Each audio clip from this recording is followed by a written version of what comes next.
ఆంధ్రప్రదేశ్ ప్రజలకి నమస్తే. జరిగిన ఎన్నికల్లో ప్రజలు ఇచ్చిన తీర్పుని స్వాగతిస్తున్నాము. ఖచ్చితంగా ఈ క్షేత్ర స్థాయిలో జరిగినటువంటి ఎన్నికల్లో ప్రజలదే అంతిమ తీర్పు. మీ తీర్పుని ఖచ్చితంగా స్వాగతిస్తున్నాం, గౌరవిస్తున్నాను. ముందుగా అఖండ విజయాన్ని మూటగట్టుకున్న కూటమికి ధన్యవాదాలు. పెద్దలు నారా చంద్రబాబు నాయుడు గారికి, అలాగే పవన్ కళ్యాణ్ గారికి, బీజేపీ సభ్యులందరికీ, పురంధరేశ్వరి గారికి, అందరికీ కూడా హార్దిక కృతజ్ఞతలు తెలియజేసుకుంటున్నాము. అలాగే వైసీపీ గెలుపు కోసం కష్టపడ్డ ప్రతి కార్యకర్తకి, ప్రతి ఒక్కళ్ళకి, వైసీపీ కుటుంబం మొత్తానికి కూడా పేరు పేరున ధన్యవాదాలు. ఎస్, ఓడిపోయాము, కానీ ఒకటి గుర్తుపెట్టుకోవాలి, గెలిచిన నాడు ఎప్పుడూ విర్రవీగలేదు విజయ గర్వంతో. ఓడిపోయిన నాడు ఏనాడు కూడా కుంగిపోలేదు.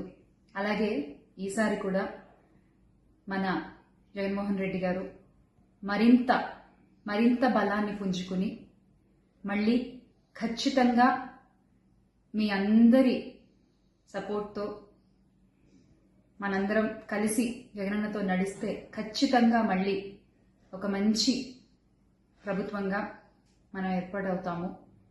దేవుడిపై నమ్మకం ఉంచి ప్రజలకి మంచి జరగాలని కోరుకుంటూ, ఎస్, ఎప్పటికీ జగనన్నతోనే అందరం కలిసి నడుద్దాము, మంచి చేద్దాం. ఏదైనా ప్రజలకి మంచి జరగడం ముఖ్యం. ఈ 5 ఏళ్లు కూడా ఆంధ్రప్రదేశ్కి ఎంత మంచి జరగాలో అంత మంచి జరగాలని మనస్ఫూర్తిగా కోరుకుంటున్నాను. జై వైసీపీ, జై జగన్.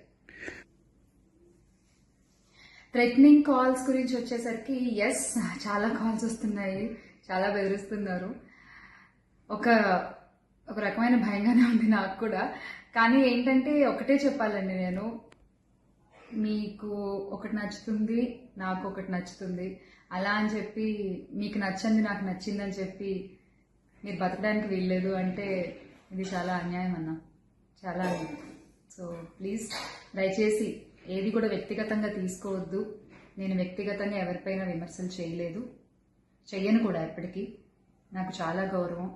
ఎవరన్నా కూడా వ్యక్తిగత విమర్శలు ఏవి ఎప్పుడు చేయలేదు, చేయను, మళ్ళీ చెప్తున్నాను.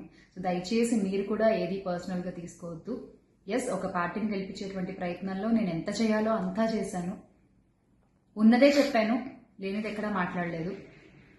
దయచేసి దాన్ని అర్థం చేసుకుంటారని కోరుకుంటున్నాను.